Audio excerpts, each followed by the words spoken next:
Congratulations, YouTube. You did it.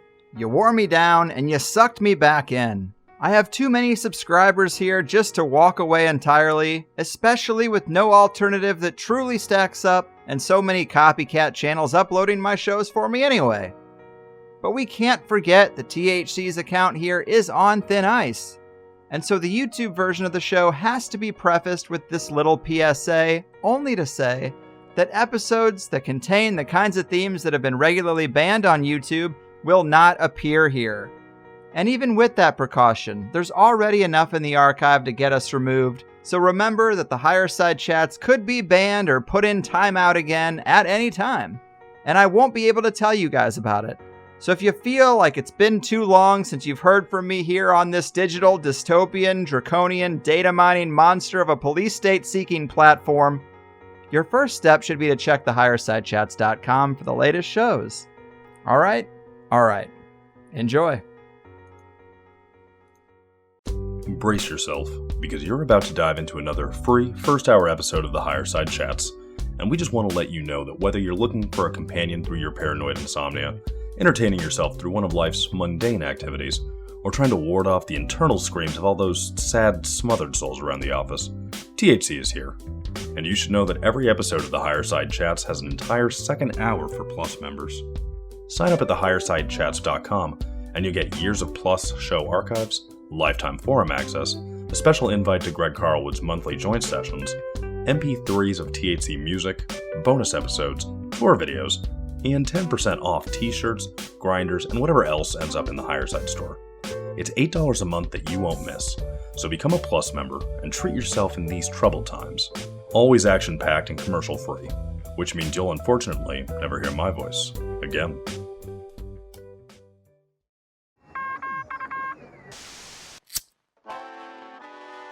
In the 1930s, President Franklin Delano Roosevelt addressed the nation through a series of radio broadcasts known as the Fireside Chats.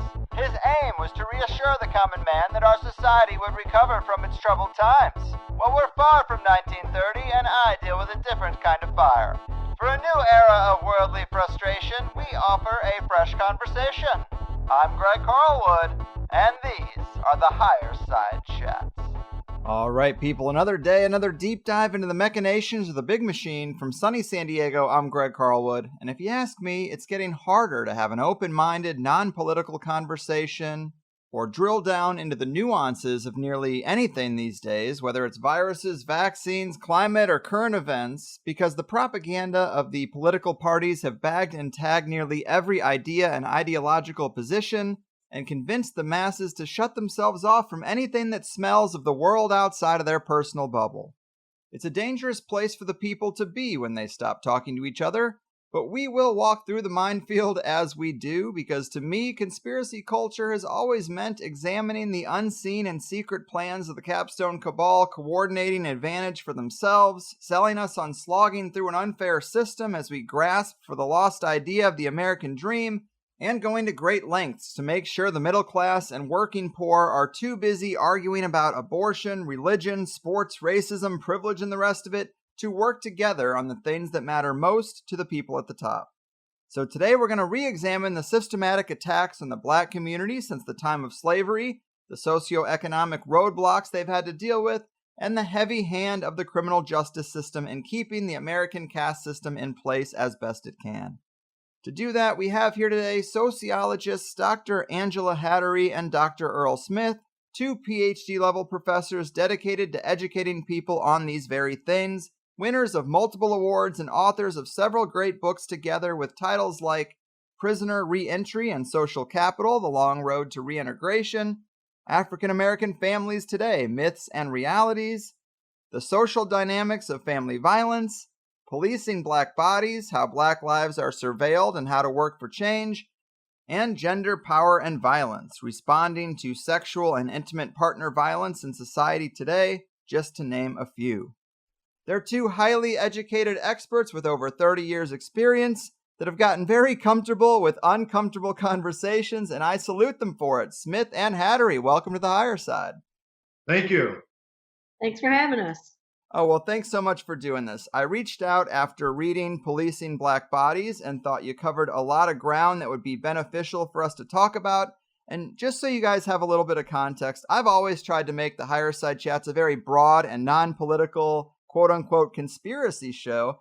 And I've always found it weird that the shows that have built up this conspiracy genre are usually white, conservative American men soapboxing about how unfair the system is. And it is unfair for anyone who's not connected. But to me, conspiracy means looking at the military putting chemical sprayers in the Pruitt-Igoe projects in St. Louis, or dark aspects of Big Pharma's history, such as the Tuskegee syphilis experiments, or running birth control experiments in the Philippines that hurt a lot of people, or using the criminal justice system to destroy black families and keep them in poverty, or stealing land from Native Americans. It's all in the soup, if you ask me. And we common folk should be united by these things, but for some reason, it descends into a debate over who has it worse, or how bad is it really for one group over another? A situation I'm sure you're both well familiar with by now to some degree, right? Absolutely. We hear these questions a lot. And how do you usually address it when this kind of stuff comes up? That could take an entire broadcast, actually. But I think what we try to do is use facts and point people to history, reality, numbers. Not that we have to get overly bogged down in the numbers, but one of the strategies that I use in class when I'm confronted with this kind of a question is to point out what the facts are. So if you're thinking about the criminal justice system, almost 50% of people who are incarcerated, just less than that, about 45% of all of the people that we have locked up in a jail cell are Black men. And yet Black men make up only 6% of the United States population. So that's probably suggesting that something's going on, right?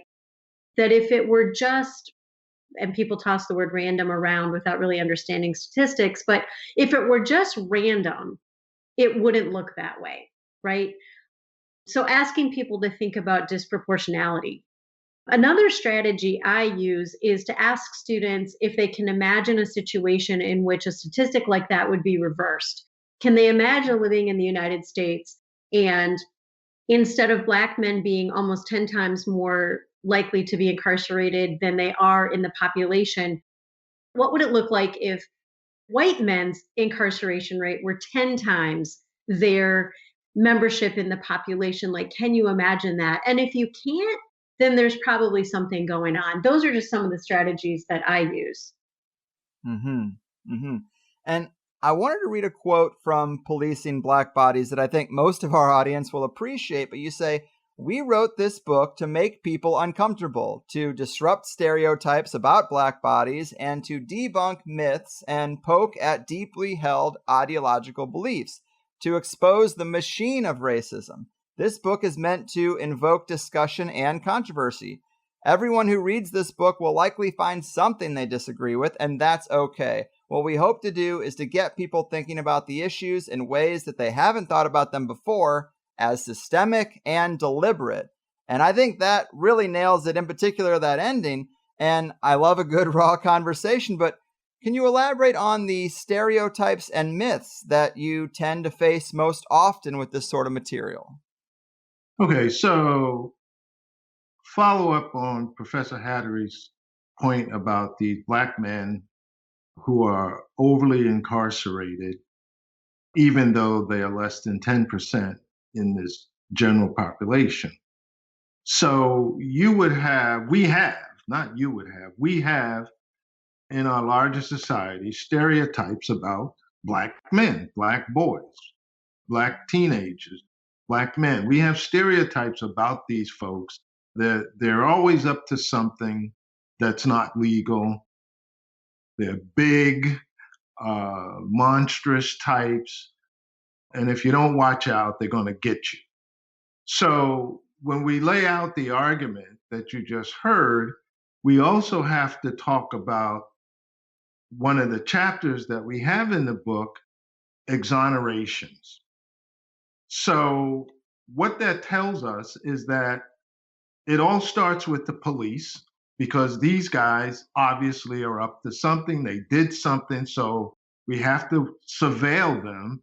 And then when we catch them, we arrest them, we convict them, and then we lock them up. And that's a good thing because now they're off the street, blah, blah, blah. So goes the argument, so goes the stereotype. What we did in one of our chapters near the end of the book, we said, okay, then why is it that we now see, and the public sees because it's become a part of a public conversation, all these exonerations taking place, meaning people did not commit the crimes for which they spent on average of 15 years in prison, and why disproportionately are those who are being exonerated Black men? I mean, put the two things together, connect the dots. You've arrested somebody on the front end for a crime they didn't commit because you think that this is what they do. And then 15, 20, 25, 40 years later, you have to let them out of prison because the slow moving system has found out, hey, guess what? They didn't do it. Not a technical violation, but they absolutely didn't do it. And disproportionately, you can look up the data, those persons, mostly men, few women are involved, mostly men who are being exonerated are Black men. I don't know what else you have to talk about. Something is absolutely wrong here. So the stereotype out there is that these Black men, I mean, oh God, we use a little video sometimes called The Slowest Car in Town. And there's a highly professional Black male with his suit and tie on and his briefcase. It's probably in the 70s, made in the 70s. And he starts off on the top floor, and by the time he gets to the bottom, different whites have gotten on and off the elevator. By the time he gets to the first floor, the portrait of him is that he's a criminal, drug addict, foaming at the mouth. And it's just the imagery of who he is as a Black man in American society. So the stereotype exists. People can say, I don't see it, I've never heard of it. And that's why we talk about it in the book, because it's real and it's deadly. It's absolutely deadly. If I could jump in there and dive down just one slice even more deeply into the exoneration. We actually gave a talk many years ago, and a provost actually at a highly ranked college said, well, you would expect more Black men to be in the group of exonerates because Black men are more likely to go to prison to start with. And we said, okay, so that's an example of, kind of getting some pushback. And in fact, when you drill down even farther into those numbers, Black men are 1.5 times more likely to be wrongfully convicted than they're even represented in the prison population to start with. So even there, in that deep dive slice, yet again, the numbers themselves tell a different story, right? So if Black men are 40 or 45% of the prison population, we'd expect them to be 40 or 45% of the exonerate population, but instead they're more like 75 or 80%. And I don't want to, have your listeners be too tied up in the stats, but I think that they can help underscore that there's something going on that's not just random. And a lot of it is caused by the social stereotype. Mm-hmm. It's out there. And we have examples, and you've heard it because they're really simple and they're clear. Young Black guys, they go into the store and automatically it's assumed they're in there to steal something. I wouldn't expect that to happen to my young white male son or cousin or uncle. But it happens disproportionately to young Black men. And it also happens to people who are visible, movie stars. It happens to Oprah Winfrey. She's not a male, but it happens to her. It happens to Forrest Whitaker, big movie star, Oscar-winning movie star. So it doesn't matter what your achievements are. If you fit that demographic, then that stereotype sticks. Mm-hmm. And it shouldn't. I mean, it absolutely shouldn't. And yet, people in that demographic know by the time they're probably 10 or 12, if not sooner, this is what I have to deal with throughout my life.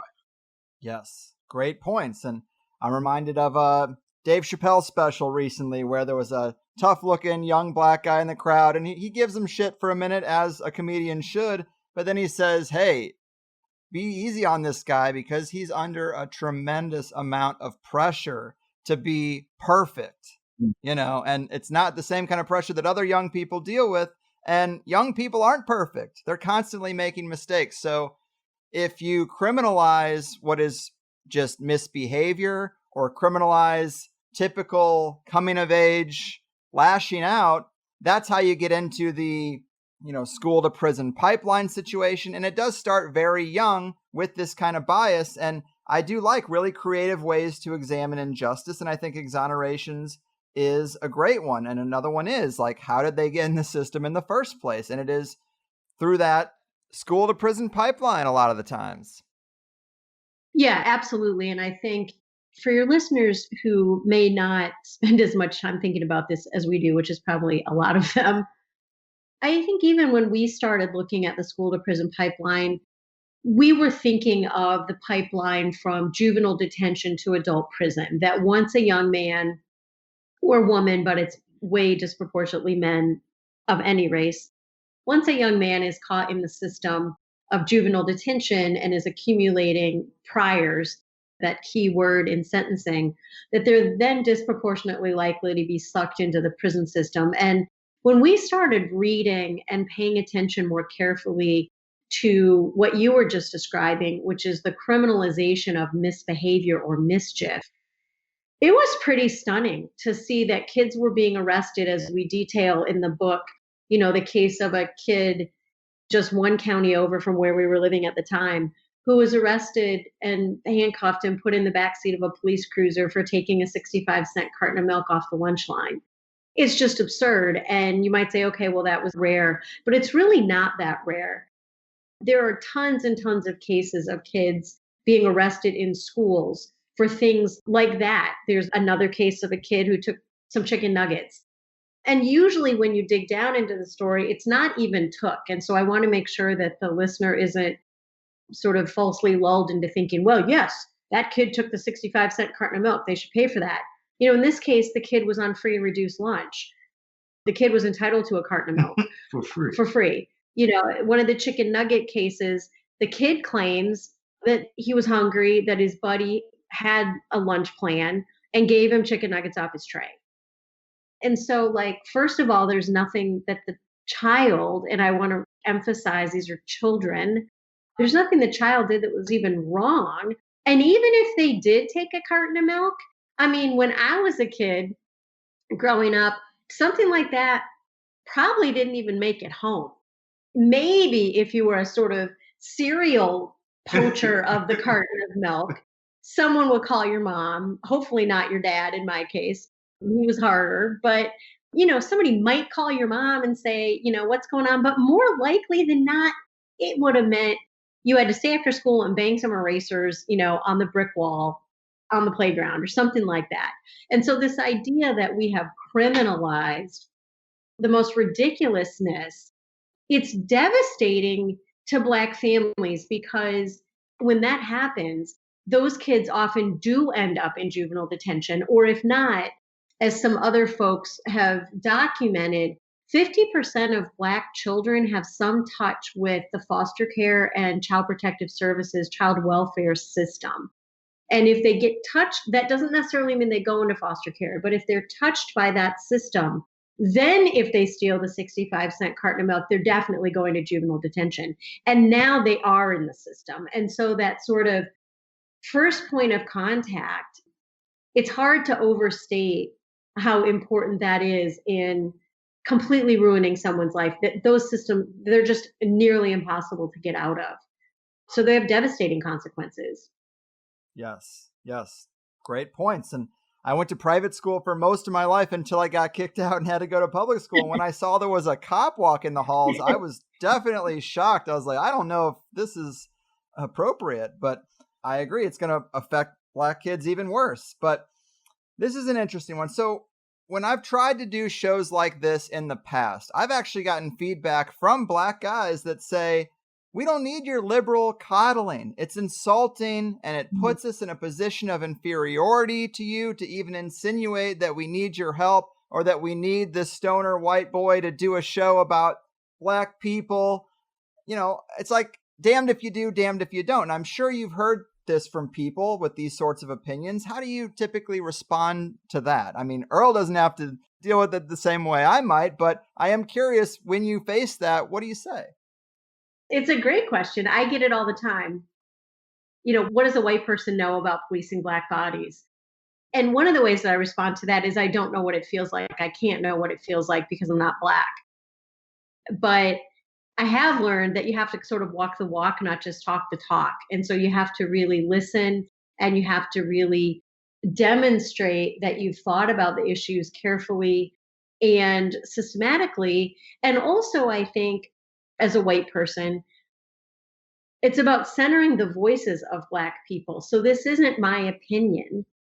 I mean, I'm only the expert because I've studied and interviewed and observed and done science to be able to arrive at data points and empirical analysis to be able to make the argument.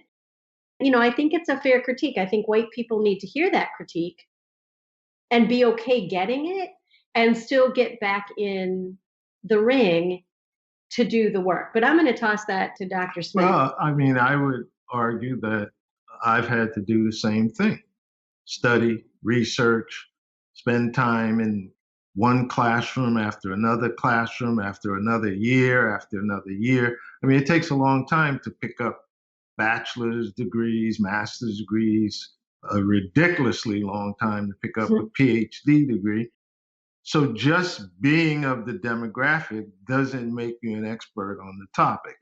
And we make this clear. I make it clear. And this is why we have a lot of sort of lightweight talk that passes around about mentors and who can be a mentor. Do you have to be an NBA star? Do you have to be president of the United States? Those issues are talked about, but in reality, on the ground, you're basically talking about having people in other people's lives who can help them steer the course, follow the pathways that keep them away from police, that keep them away from juvie, that keep them away from the state prison system. And that's real.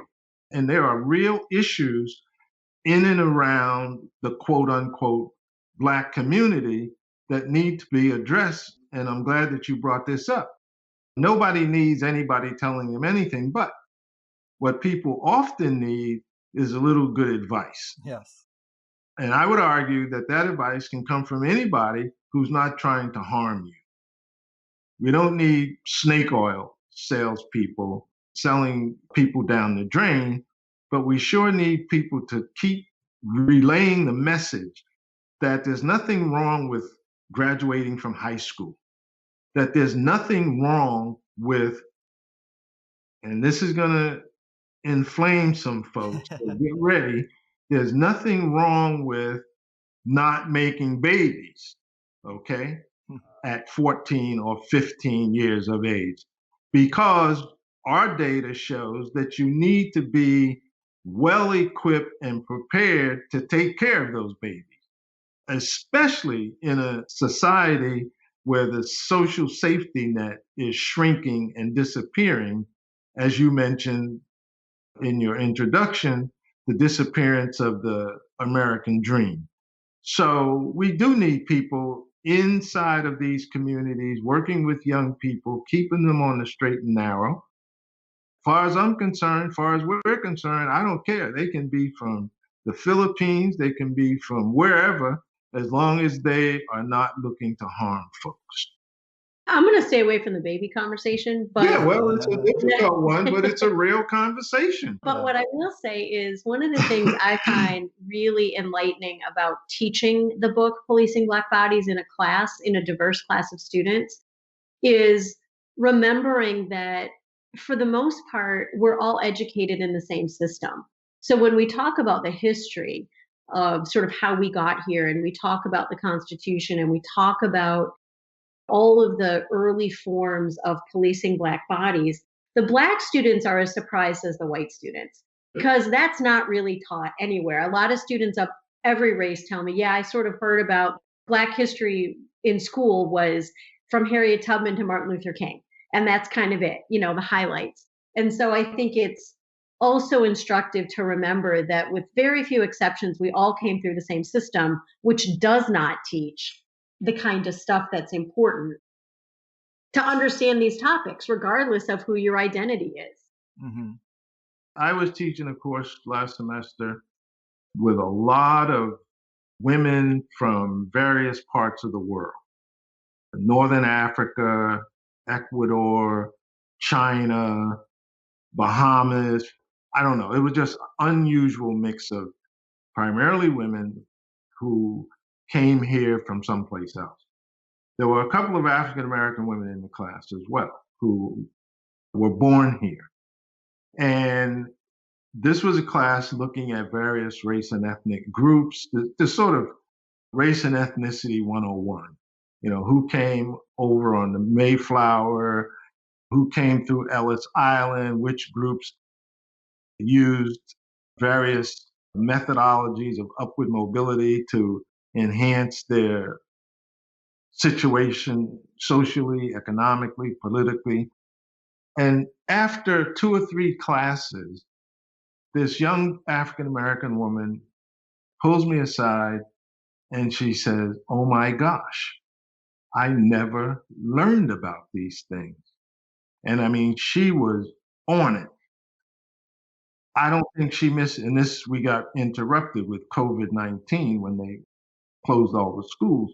But up until the point we were pushed out, she was sitting there bright-eyed, taking notes. And I said to myself, I'm thinking, don't they learn this stuff? Nope. I mean, why aren't they knowledgeable about some of these basic facts? And that's the problem. Schools buy textbooks from companies that the board or whatever, whoever it is, depending on what state, approves, and they want to make sure that this isn't in it and that isn't in it, and these facts might be too hard for 3rd and 4th graders, and they strip out certain stuff. And if the textbook company doesn't abide by the rules, they don't get the contract. Now you're talking about politics. Mm-hmm. But it interrupts education. I'm sure you and your listeners have seen the data. You look around the world and you look at where we are with mathematics, science, history. We don't come close to some of these other countries. And I'll say this, and since we have a little bit of time, I think this footnote will work. We taught a summer course a couple of summers ago for young boys, young girls, teenagers who came from... Oh, they came from the Balkans. They were high school kids on an exchange program. For the State Department. And we taught a class with these kids in it. And I'm thinking, oh gosh, how are we going to get through this?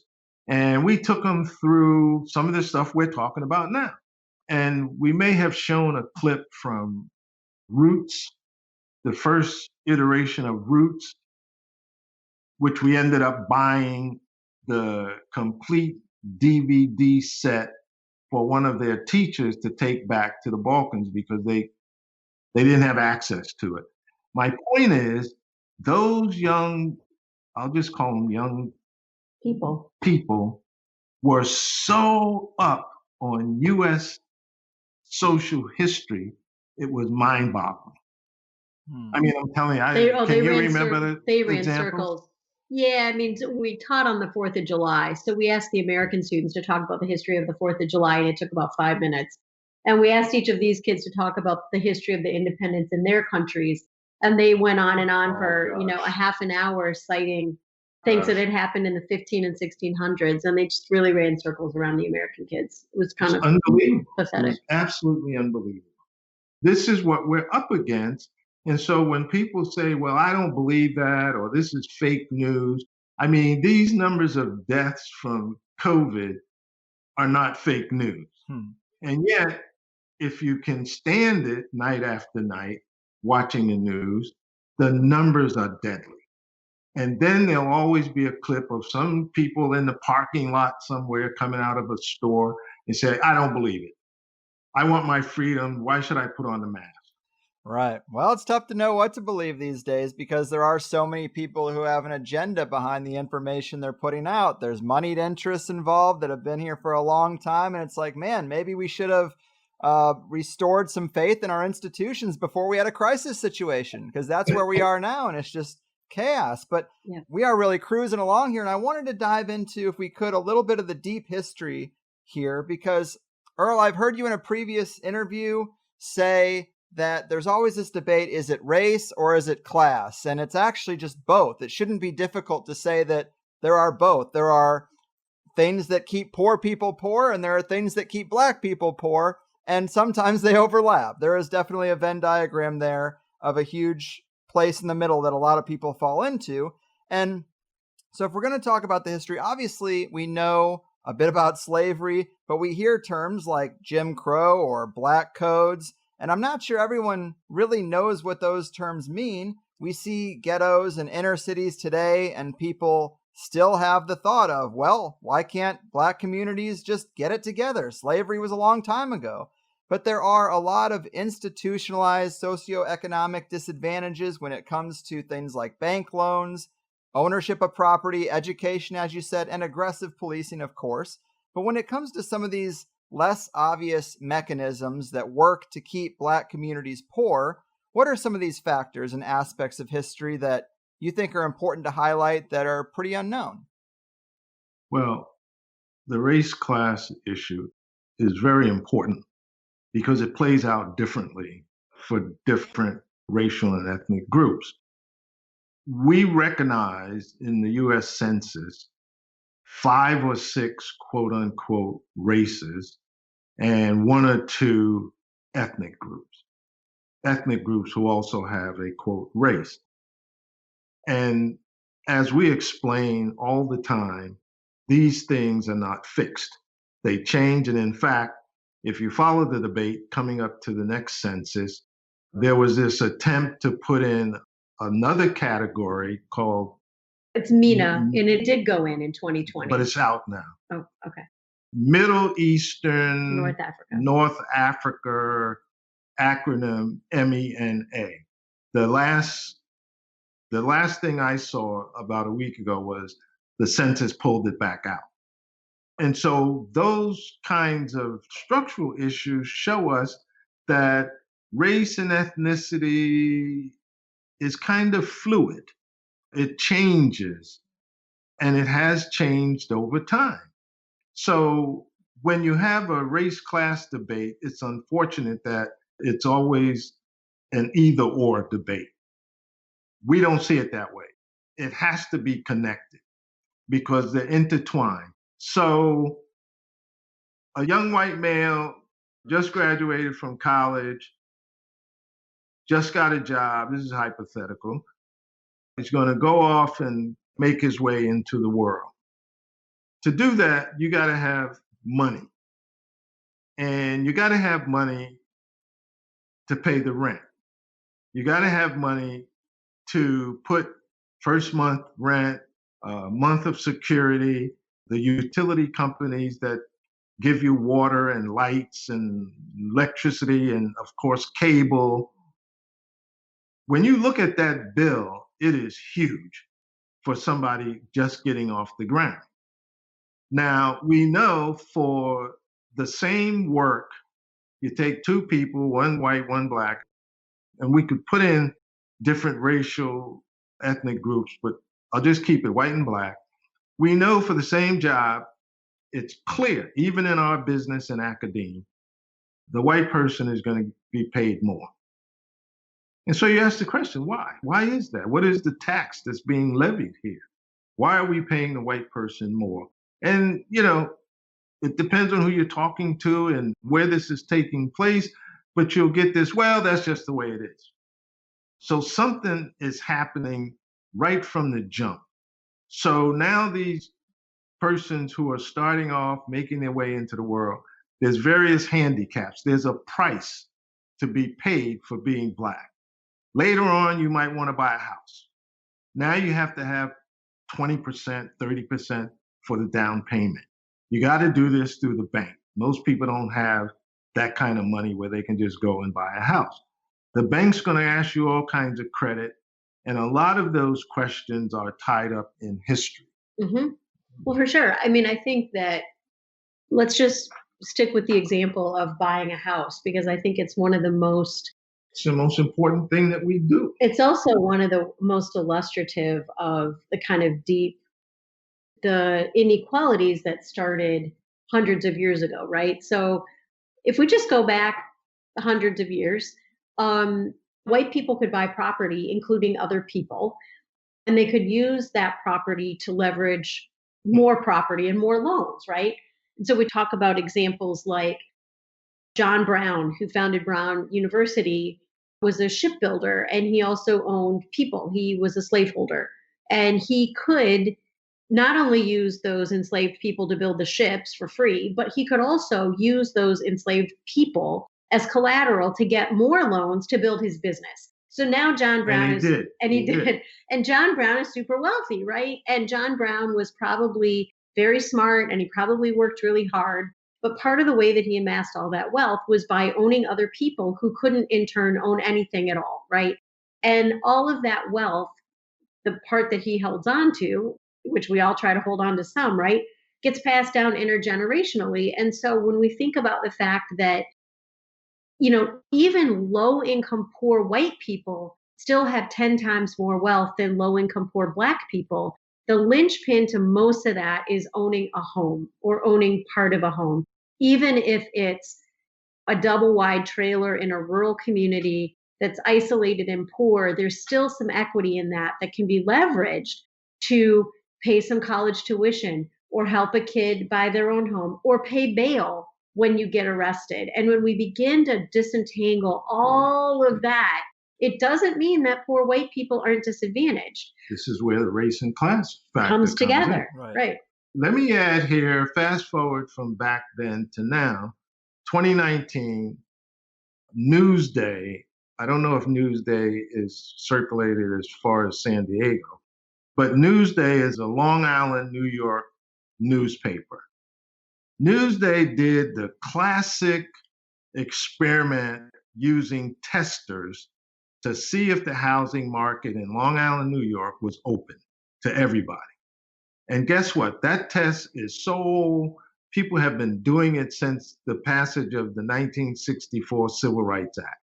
Newsday sent testers out, a white family, a Black family, that kind of thing. And they came back really, really shocked. At least they were shocked. I wasn't shocked. They came back shocked that the housing market is as segregated and covenant as it was back in the 1940s, 50s, and 60s. This is 2019 experiment. So you can see where some people are locked out of the market, or they're sent to certain submarkets, zip codes, where the houses are going to definitely go underwater. They're overpriced. And all that stuff is being done systematically. It's incredible. It's absolutely incredible. Mm-hmm. And I'm sure whites get charged overpriced for houses, overpriced for cars, but in many of these research experiments, it's non-whites who get the short end of this stick.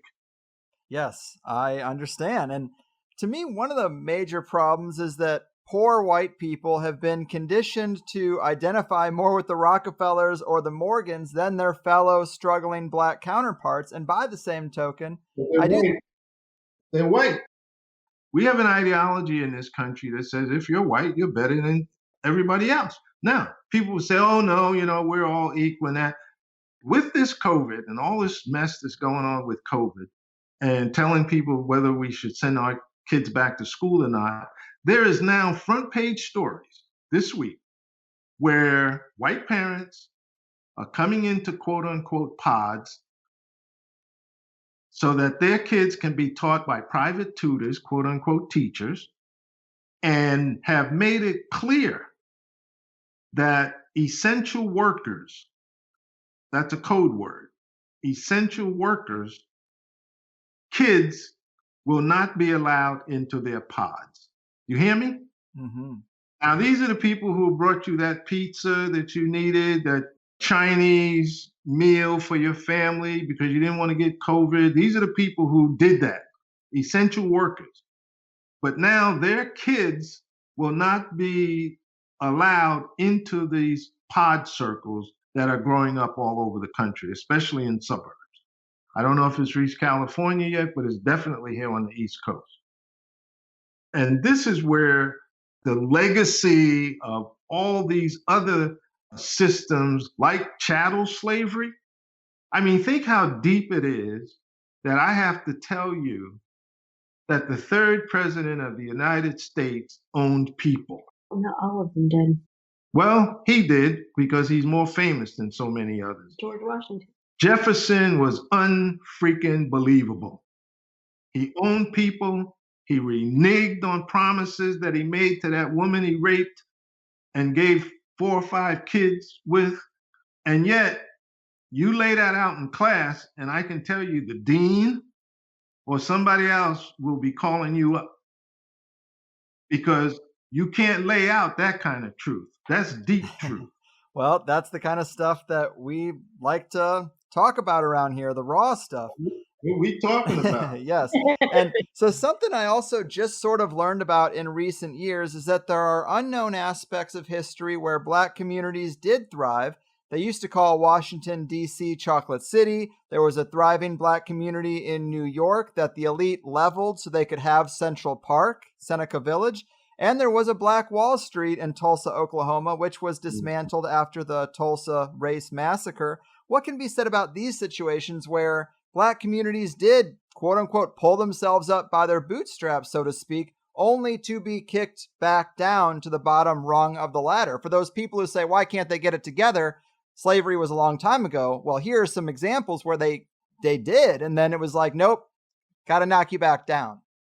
No, I mean, I think those are such great examples. And I think in many ways, the whole argument of the book, Policing Black Bodies, is about understanding that the criminal justice system is just the latest tool, to use your words, to knock Black people down, to keep them from forward progress.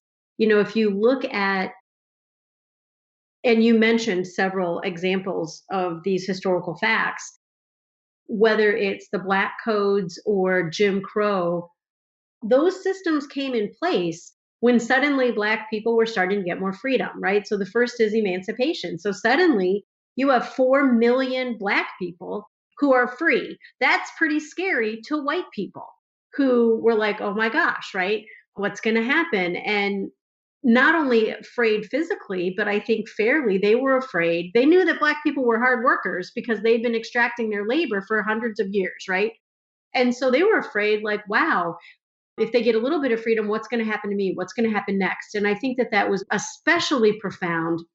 To go back to your earlier point, the people the most afraid of that were low-income whites, right, who were also on the economic margins. And so the landed whites, the plantation owners, co-opt low-income white people, many of whom were also sharecroppers, quite frankly, into a race war, right? Yes. Into a collusion against Black people. And once that happens, it's sort of never been able to be disconnected. So, you know, you move forward, and at that point you start arresting Black people for loitering so you can put them in a plantation prison so they can continue to pick cotton. That sort of plantation economy begins to wear itself out a little bit as industrialization moves forward. And then you have the system of Jim Crow, which frankly cost poor white people a heck of a lot of money because duplicating every single institution, even if it was of lower quality, was darn expensive, right? 2 hospitals, 2 waiting rooms at the bus station, 2 swimming pools, right? Like that's a lot of money that could have been invested into something else. 2 movie theaters. 2 movie theaters, but white people buy into that as a way of sort of marking and declaring their whiteness. You move forward, and, you know, as we argue in the book, the modern day criminal justice system doesn't look anything like the criminal justice system of 100 years ago because Jim Crow kept Black people for the most part. And you have some great examples of Black successes, but for the most part, kept Black people from accessing the American dream. Once the Jim Crow structure begins to fall apart, something else comes into place. And what is it? It's the criminal justice system, right? So it's sort of at every single turn where Black people begin to get some power, the white, supremacist structure figures out a different way. Look, the modern example right now today is voter suppression. Okay? You have to make a law to allow people to do something that we all stand up in the first grade with, salute the flag, and we're very happy because as citizens, you can at least vote regardless of your color, blah, blah, blah. Well, guess what? Doesn't work that way. So you fast forward today and you have redistricting, gerrymandering. You tell people to go to the firehouse. It's going to be open till 9 o'clock to vote, and the place is closed when they get there. You got all that kind of crap going on, even with Congress fooling with the Voting Rights Act in 2020. So it is unbelievable that these other kinds of systems are in place. And if you're white, and this is a part of the discussion now since the murder of George Floyd, if you're white, you never had to think about those things. You never had to actually deeply think about, where am I going to go to shop when we don't have grocery stores in these communities, in cities like Chicago, not in deep rural Mississippi, even though they don't have them there either, in the Delta area where we did some research, but in big cities like Chicago. You go into New York, Harlem is fashionable right now. I'm sure you've heard of Harlem. Yeah, of course. Harlem is where, Blacks were, like Tulsa and some of these other places. Right now, the gentrification movement in Harlem is unbelievable. Similar to what happened with the building of Central Park. People are being moved out, whites and others, but people with money are moving in. They're taking these old brownstones, they're fixing them up. The places look fabulous. And all this just keeps pushing a good sector of the Black population further and further someplace else. In fact, I'm not even sure pushing where. And it's deadly. It's absolutely deadly. But I want to go back to a point you made a minute ago about voting, because one of the things we talk about in the book is felony disenfranchisement. Oh. And, I don't know why whoever thought up the idea that people with a felony shouldn't be able to vote. But it's quite curious that felony disenfranchisement becomes super important after the passage of the Voting Rights Act, right? So it's after that you start to felonize possession of pretty low-level drugs that Black people use, and pretty soon you have huge swaths of the Black community that do no longer have the right to vote, right? Just 30 or 40 years after they got the right to vote. I don't think you can underestimate or overestimate, how important that is, right? It's another tool for keeping Black people out of any position of power. We talk about in the book, I talk about it in classes all the time. Forget about voting for the president. And there's some excellent work about various presidential elections and the role that voter disenfranchisement played in that. But when you disenfranchise Black people, disproportionately low-income Black people, that means in a precinct or a jurisdiction, very few people in that community are going to be able to pick the chair of the school board or the prosecutor in their county or the sheriff or any number of people who will have a direct impact on their daily life. They're locked out of the political apparatus, which contributes to, the devastation in those communities. And then you make examples out of individuals. We generally don't talk about individuals, but you make examples out of individuals. And I'll give you two of these examples. There's a Black woman, she's probably in her upper 30s. She got out of prison. She had no idea how all these laws work, and she went and voted. Do you remember that? Yeah. And she's been given a prison sentence for voting. She said she just didn't understand the laws. Then when you go back to the school to prison pipeline, there's the headlines passing around this week of a young African American female student who didn't do her online homework, virtual class. She didn't do the homework. She's been incarcerated. What? In a juvie. There you go. So now we've for not doing the homework. We've criminalized voting. What's the charge? Oh, probably truancy or something like that. Yeah, I'd have to look it up. Jeez. But this is in the news this week. Well, you guys are making a lot of excellent points. And Angie, I do really like that point that the dirty secret is that the people in the 1% have used poor white people to focus down on black communities instead of focusing up on the 1% that has half the wealth of the entire nation. Yep. And it keeps us fighting amongst ourselves and allows them to keep running the show. I think that is an important aspect. And yes, prisons are also such cesspools because they have no advocates. If an ex-con cannot vote, cannot make any decisions about the state of prisons, then people just ignore them, and then they're labor and rape factories. Really, it's really cruel and unusual punishment that it's common knowledge that if you go to prison, well, good luck getting raped. Hope you like being raped. Like, that's messed up. Yeah. And it's because no one's advocating for the prison population. But another thing I wanted to try to fit in here was prison labor.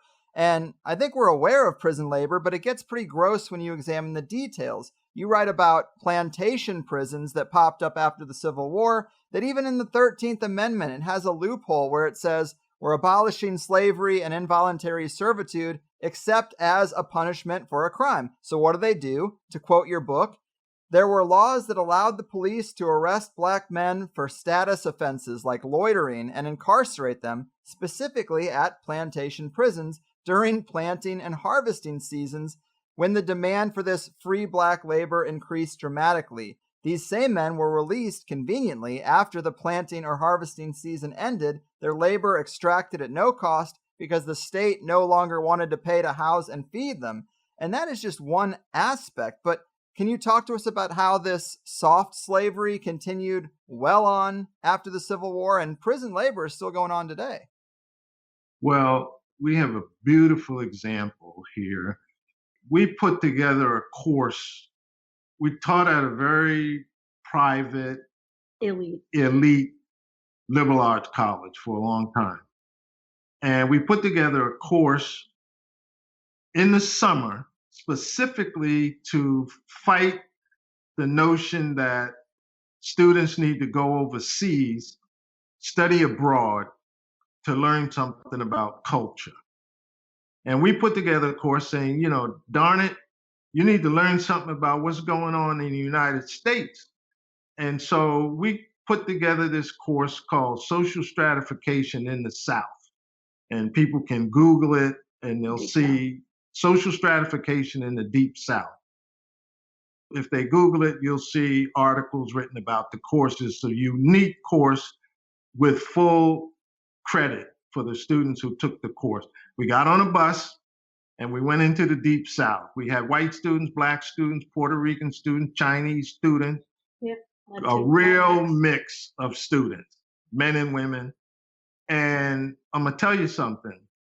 When you hit deep into Louisiana, Mississippi, with that kind of a crowd, you attract attention. Mm-hmm.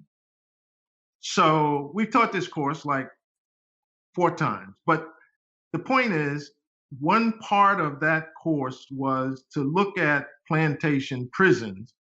And we ended up with a real neat experience at Parchman Penitentiary in the Mississippi Delta. And Parchman it's like 50 miles by 50 miles. Unbelievable, just unbelievable prison, farms.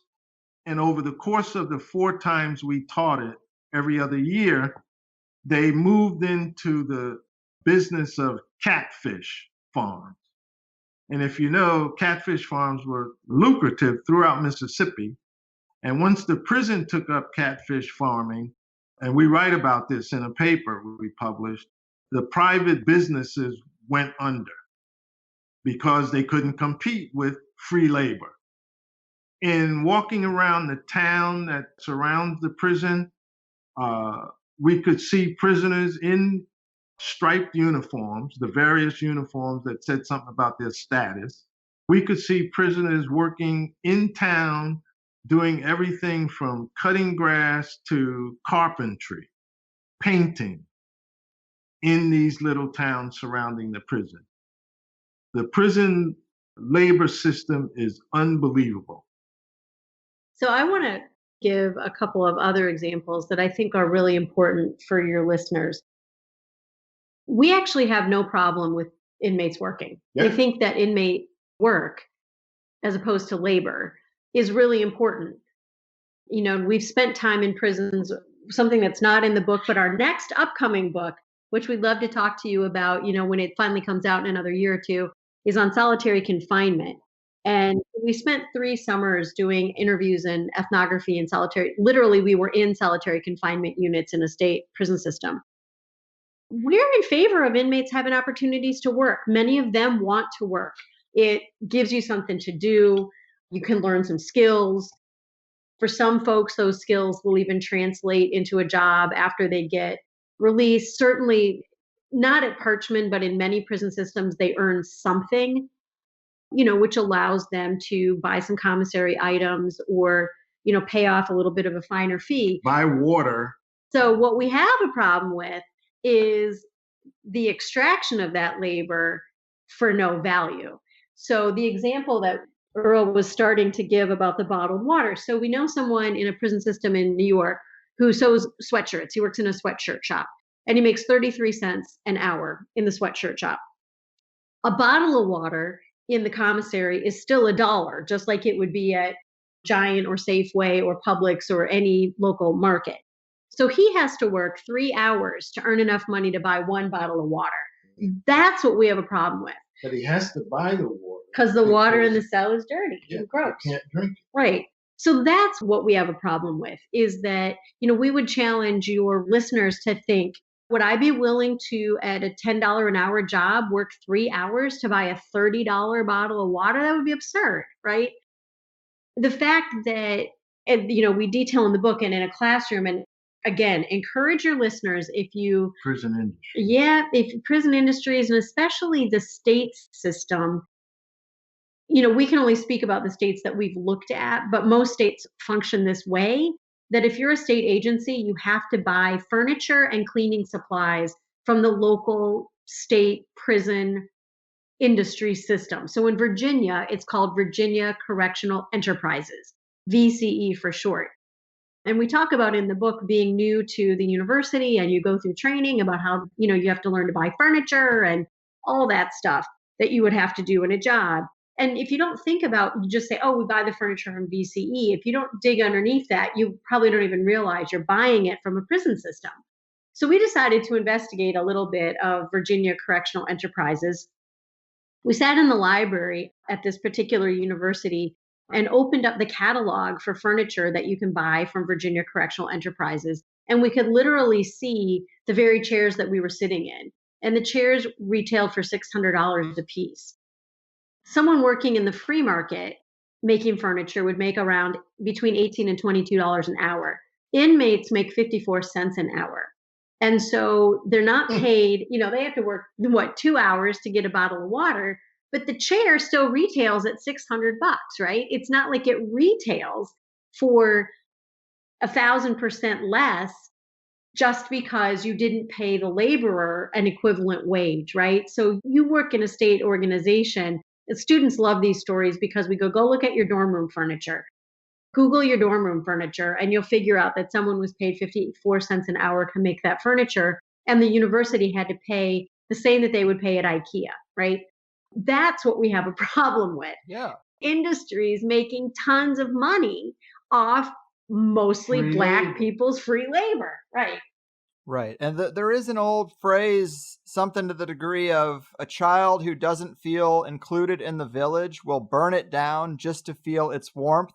And I've always liked that because it's like you have to give people a path. You can't just ignore them and give them no options, because for your own safety, that's a bad policy, because people need to feel like they have some hope, or they're just going to be willing to take you out with them. If all I have is prison, well, I'm going to take you out with me. And it's like, it's a real chaotic situation to have people who do not feel as if there's any way to succeed. It's like backing a scared animal into a corner. They're just going to lash out because why not? I love your description because it really resonated with what we saw and what we've learned about solitary confinement. So a lot of people might be surprised or grossed out to know sometimes inmates in solitary confinement will throw their bodily fluids and stuff on guards, on COs. And why would you do that? It's gross, it's disgusting. But when you think about what you just said, if that's the only thing they can control, they'll do it to feel some sense of control, right? Yeah, I think that your point is 100% right on. And if you couple this question of prison labor with a discussion of bail and fines and fees, 20 to 30% of people who are incarcerated today are there because they can't pay bail or they can't pay a fine or a fee. If you gave them a pathway by working in the kitchen or answering the phone for the DOT as they do in New York, or making a license plate or something to earn money so that they could pay off that debt, I would think you would probably get some good work out of folks. They would be motivated. But at 30 cents an hour, you'll never, ever, and that's at the high end of the pay scale. A lot of people are making 10, 12 cents an hour. How hard are you going to work to get out of debt? It's not motivating, right? Right, exactly. I agree with you. And so we don't have a ton of time left. I wanted to leave some space for solutions. Of course, a lot of this stuff will just be hypothetical because we don't really have the decision-making power that we might want. But this systemic racial inequality has been going on in America for as long as we've had black and white people. And these poverty traps we've talked about affect us all. How do we even approach lasting solutions without furthering the divide? And this is always where we end, and this is where this is where it's hard, but right. We're better at describing the problems. I would say there's sort of two tracks. One is we have got to talk honestly about our racial history and not pretend it didn't happen or pretend that it ended 400 years ago. I think we have to be honest about that, and we have to look at these embedded systems that allowed certain people to make money and amass wealth and other people not to. Like, that's an important part of the conversation. We can't move forward until we talk about that. But when it comes to the criminal justice system, I think some things that would alleviate the outcomes, if not the, root causes, I think some of the things that would alleviate some of the outcomes would be things like decriminalizing a lot of drugs. That's happening. We lock up about 500,000 people a year. 20% of the prison population is there for low-level drug possession. Crazy. That's crazy, right? So that's one. 20 to 30% are in jail or prison of people who are incarcerated are in jail or prison because they can't pay bail. And yet every study, and we have colleagues doing this work, every study that's been done suggests that like 99.9% of people who are charged show back up when they're supposed to. So eliminating bail, money bail for the vast majority of cases. I mean, maybe you don't send the axe murderer back out on the street, but we're locking up people who've never been proven guilty. They've never been convicted of a crime. We need to rethink the use of police. We don't go near the whole question of defund, get rid of the police, but we think you need to rethink the use of police. We saw something the other day where police were going to go after people who came into the state where you're supposed to quarantine. Right. They said, well, you don't need police for that. We need to also get really serious about space travel. I mean, Amen. I know you're going to laugh, but think about all the money that's spent on space travel. And I don't think we can name 5 things that we've gotten in return for this. We need to get out of Afghanistan. We need to stop flying jets over the ball stadium. You know how much money it costs to put 5 of those bluebirds the fly over the Blue Angels over the stadium. I mean, it's unbelievable the cost for that. We need to stop doing we need to get out of war, get out of the business of war. Let the Afghanis go and do their thing. We need to get out of that particular business. Yes. It ruins lives. Men and now women get tied up in that. And then when they get back home, they can't get the medical care that they need. The VA hospital is the worst hospital system on the earth. Clean all that mess up. We had lunch with a former student who worked at Walter Reed Hospital. And here's the description. I don't know if you pay attention to the racetrack where they run horses, not right now, but when they have horse races, the Belmont and all that, there's something called the backtrack or something like that. And this is where all the attendants live. This is where all the people that clean up the horse crap live. This is where the people who walk the horses live. And in many of these backtracks, these are some of the worst slums you've ever seen. No heat, no air conditioning, people sleeping on cots. And yet, when the race comes out, oh my gosh, people got on these big hats, they're sipping mint juleps, they're running these horses in the ground. This is the kind of stuff that needs to come to a halt. Yes. Put this money, put all this wealth to use to take care of people. I mean, good God, you couldn't give people more than $5.75 a day for food in food stamps. I mean, what are they going to do? Eat themselves to death? Yeah. Right. Well, there's a lot of people who talk about food stamps itself being kind of a conspiracy to support only the corporate food companies. Because like you said, the farmer's market, they don't have the machine. Right. But who's got the machine? KFC's got it. Walmart's got it. Right. Yep. Kraft macaroni and cheese you can purchase, Yep. Wonder Bread, all these things that are bad for us and corporate controlled because they know they're crushing the middle and lower class. So they're like, all right, let's put our lobbyists in the government to give people some money that they can only selectively use on our products, give it right back to us and feel as if we're doing something for them. That's the other thing. Get rid of these lobby organizations. What's that thing in 13? Oh, ALEC? Do you know about ALEC? No.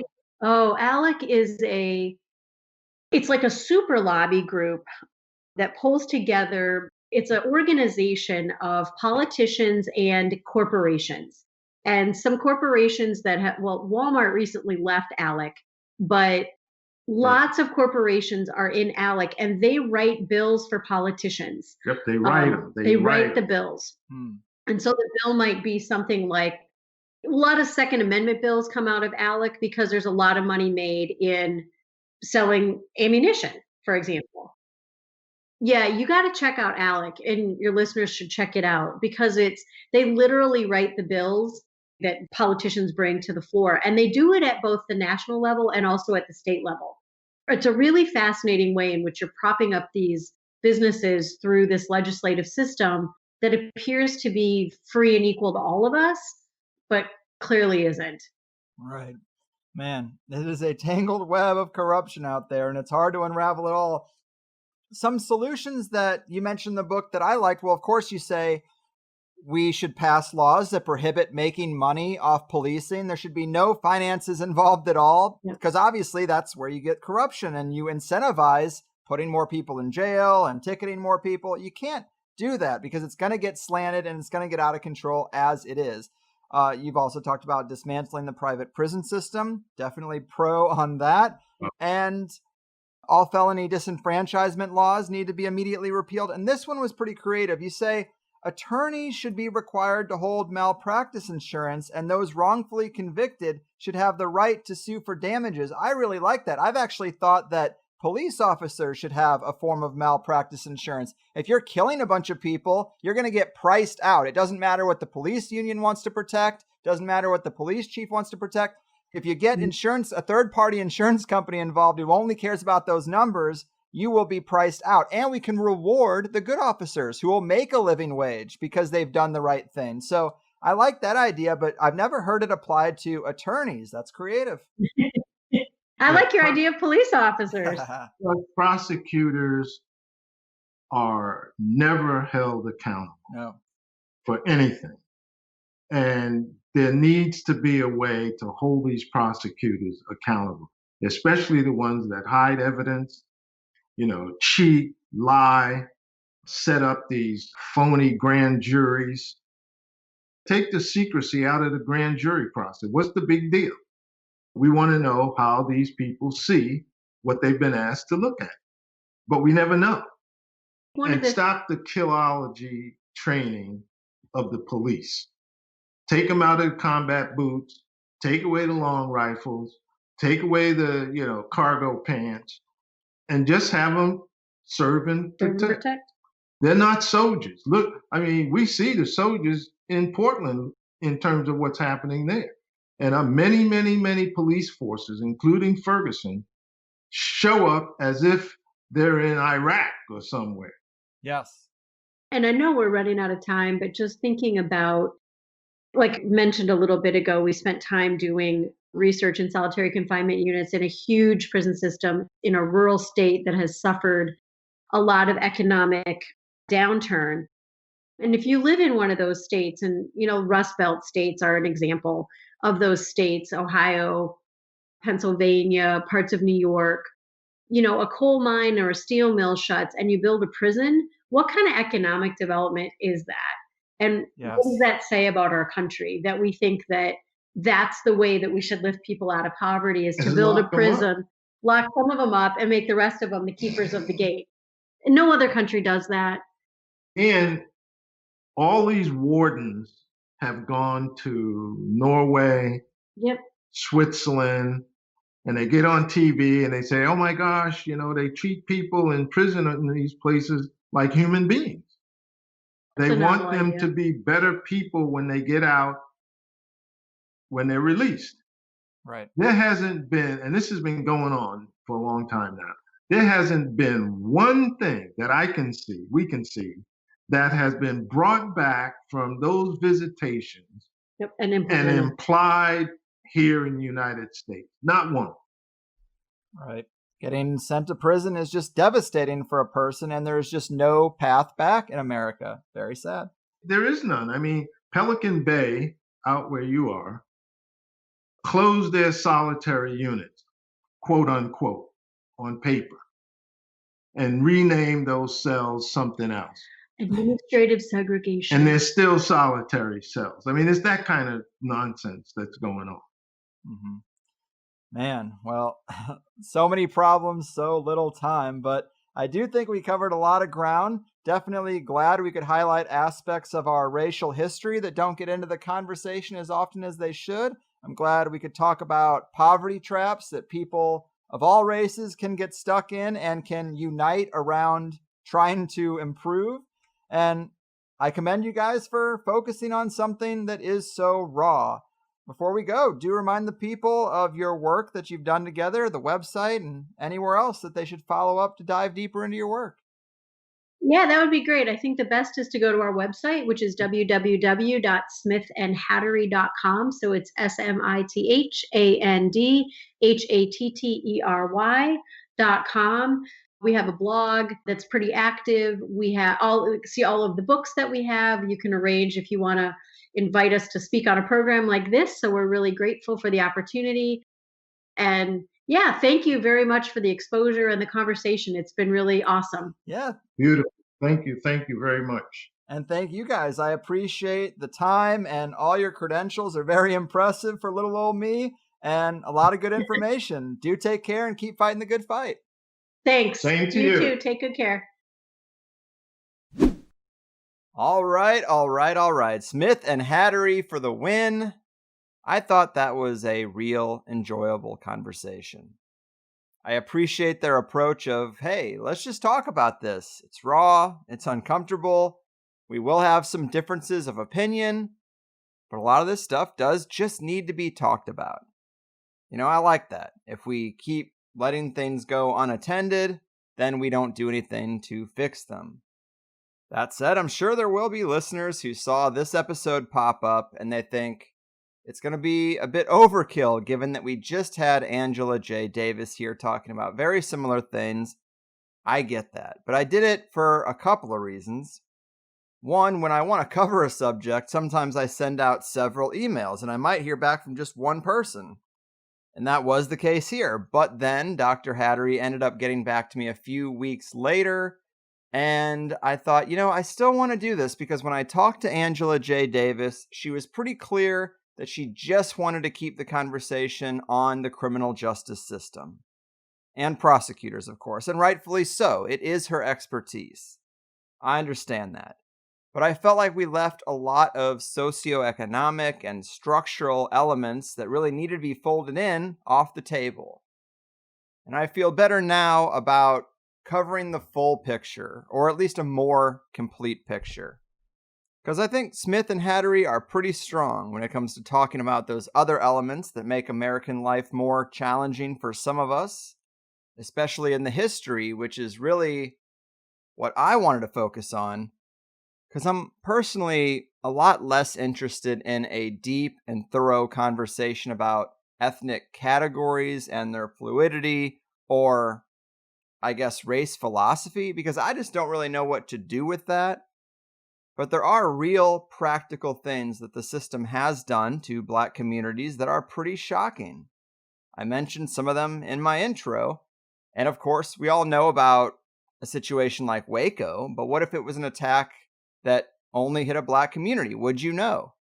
Well, look into the Tulsa race massacre. In fact, just let me read you the quick version from Wikipedia. The Tulsa race massacre, also called the Tulsa race riot, took place on May 31st and June 1st, 1921, when mobs of white residents, many of them deputized and given weapons by city officials, attacked Black residents and businesses of the Greenwood district in Tulsa, Oklahoma. It has been called the single worst incident of racial violence in American history. The attack, carried out on the ground and from private aircraft, destroyed more than 35 square blocks of the district. At that time, the wealthiest Black community in the United States, known as Black Wall Street. More than 800 people were admitted to hospitals, and as many as 6,000 Black residents were interned in large facilities. The Oklahoma Bureau of Vital Statistics officially recorded 36 dead, but other sources have put the number well into the hundreds. I mean, I didn't even know about that until fairly recently, and there's some serious conspiratorial Black history that I wish we were more aware of in conspiracy culture. So today was an attempt to get more into that, more into the poverty trap as well, something less racial in nature, but also important to understand. I think Dr. Hattery nailed it when she mentioned how the lower and middle class workers have been conditioned to think in terms of black and white, just like blue and red, and that these are the key divisions that keep the system intact. I absolutely think that's true. The elite throw poor white people a quarter and poor Black people a dime, and we spend all our time arguing about that 15 cents, Also getting into the prison industrial complex and reconfigured slave labor and plantation prisons. That stuff is exactly what I had in mind too, so that was also a good section. So I liked it. Hopefully those of us who hold different opinions on masks can overlook a few COVID comments that made their way in there. Obviously that wasn't in their book, and I tried to just bring it right back as best I could. Really no big deal. I think we're all having these kind of conversations right now. But in the second hour, we got more into the debt peonage system, exonerations in particular. Man, it's a shame we didn't get there faster. I actually mentioned the bird watching example, and I think that woman did actually face a charge for that. But that was really interesting. Exonerations are overwhelmingly for Black men. Well, what does that mean? It means we put a lot of Black men in prison for things they didn't do. So what good is it citing crime statistics if you're not going to include exonerations? We also talked about reefer madness and racism, Black families, and social norms and tax policies that perpetuate poverty and keep the poor and middle class from establishing multi-generational wealth. And I think that is so important. We know why the elite stay the elite. A lot of times it is that they circle the wagons around their kind and they pass it all down through the generations, including the playbook for what they want to do. So it's not surprising to me that multi-generational wealth is something on their minds and something that they try to make sure they can throw a wrench in when we're trying to achieve that. Goes part and parcel with the education conspiracy. We're trained to be obedient workers, not free-thinking entrepreneurs. But you know the drill. Sign up for Plus if you appreciate what I'm doing around here. I know I'm still going to get some cancellations for this one and some backlash, because some listeners see anything that tackles Black issues as me being a shill for Black Lives Matter or buying into the big liberal agenda. And that's just sad, because so much of Black Lives Matter to me is an elite-funded operation in social division. I agree with a lot of those people. It is a corporate slogan that doesn't really say anything. We change our profile picture. People who don't go along with it must be racist. And in the end, most of the donations that are sent to Black Lives Matter, which people think are going to lift up Black communities, actually just go to the DNC or to the Biden campaign. And that is very gross. So yeah, Black Lives Matter to me, the movement in its current incarnation, is largely an empty gesture. But the system is still slanted against some people, and we need to unpack it. Both can be true. But instead of standing in the street with a sign confronting police officers, maybe just include some Black businesses in your rotation. To me, just going to a few local Black-owned restaurants is going to do a lot more than sending a check to BLM. But either way, I tried to be fair in this one, and I threw out a lot of the negative feedback that I got on the last episode of this nature, and tried to see what today's guest would think of some of that feedback. If it had any value, I definitely tried to throw it out there. Although I think a lot of those people, based on their language and the aggressiveness of their comments, I'm sure they've given up on me already. I don't think this came up until the second hour, but I think it's also important to reiterate that I feel that the media selectively shows us white cop on Black man incidents to increase racial tensions and try to get these riots started. So I try not to just focus on the specific murder by cop thing, because that's a manipulated aspect, but to look more broadly at policing and, as their book title says, surveillance and management and monitoring of Black men. There's a lot there, starting with kids. And you can think whatever you want to think, but for me, it was a disservice to the Black friends I do have that we have gone a long time without bringing some of this stuff up. I think it's always in the recipe, and I do hate to be thought of as trendy with this kind of thing, but here we are. So I just hope the majority of THC listeners can see what I was trying to go for. I don't think we need to hang on every word here or be so uncompromising and rigid when we hear a point or two we might disagree with. Maybe just let it go sometimes and bring the conversation back to common ground. But even if we disregard the super aggro negative feedback I've gotten lately, I'm also just hearing that a lot of people understand that I'm trying to get into some nuance here, but anything political or cultural is just very fatiguing right now. 2020 is just a very heavy year, and we have a mix of listeners where some look to THC to help them cope, some come looking for hope, and some want to hear something completely out of the box and unrelated to what they're getting everywhere else. So I'm going to try to get a lot weirder in the second half of 2020. Of course, guest suggestions are always valuable because those are some of the hardest shows to do. If you are a Plus member, there is a forum thread that is for guest suggestions. Don't be shy. I really enjoyed today's guests, and I hope that we all got something out of the show. But I also really had a blast with Phoenix Aurelius, Bruce Fenton, and the last episode with Josh and Tim.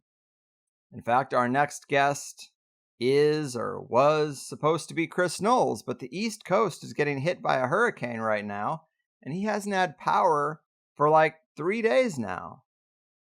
Man, 2020, am I right, guys? but the show will go on. Thanks for listening. Dig deeper into Smith and Hattery if you want to digest more of their work. And I'll see you next time. I've done my part. Your move, racial oppressors, poverty perpetuators, and plantation prison operators. Your fucking move. They built a little empire out of some crazy garbage called the blood of the exploited working class. But they've overcome their shyness. Now we're calling them your highness. And the world screams, save me, THC. They destroyed the bonds of friendship and respect between the only people left who'd even look them in the eye. Now they laugh and make a fortune off the same ones that they tortured. And a world screams, save me, THC. Let's look for Jesus, some will say. But Mr. Jesus is so far away. Now you're the only one who can tell me if it's true. The Bilderbergs and Argents too. They built a little empire out of some crazy garbage called the blood